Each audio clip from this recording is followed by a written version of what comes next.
بسم الله الرحمن الرحيم. يسبح لله ما في السماوات وما في الأرض الملك القدوس العزيز الحكيم.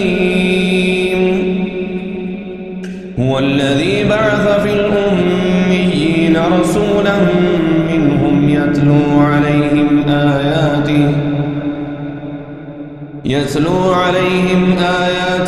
ويزكيهم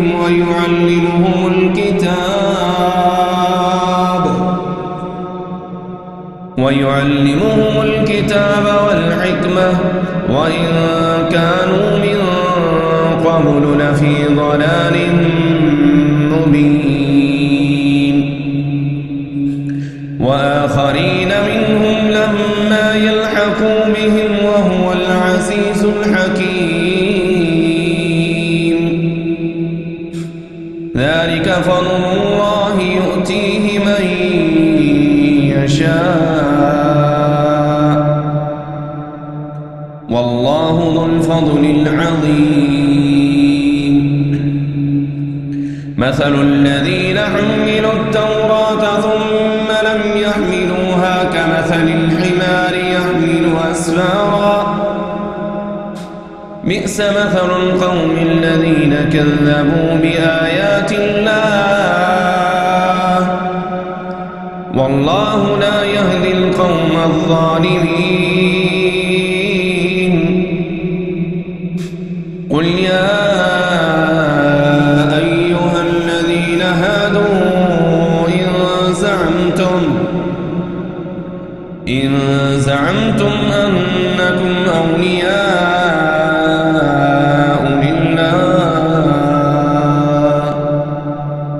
أنكم أولياء لله من دون الناس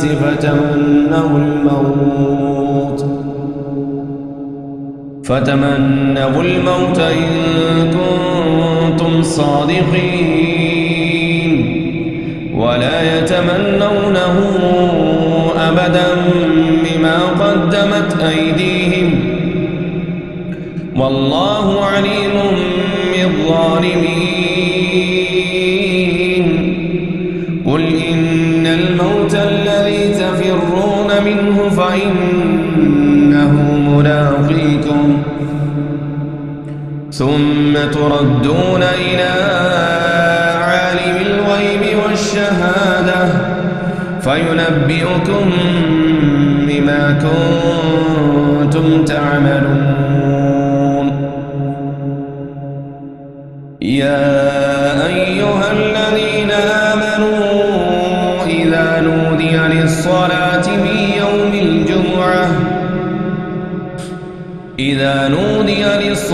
من يوم الجمعة فاسعوا إلى ذكر الله وذروا البيع ذلكم خير لكم إن كنتم تعلمون. فإذا قضيت الصلاة فانتشروا في الأرض وابتغوا من فضل الله واذكروا الله كثيرا لعلكم تفلحون. وإذا رأوا تجارة أو لهوا انفضوا إليها وتركوك قائما قل ما عند الله خير من اللهو ومن التجارة والله خير الرازقين والله خير الرازقين.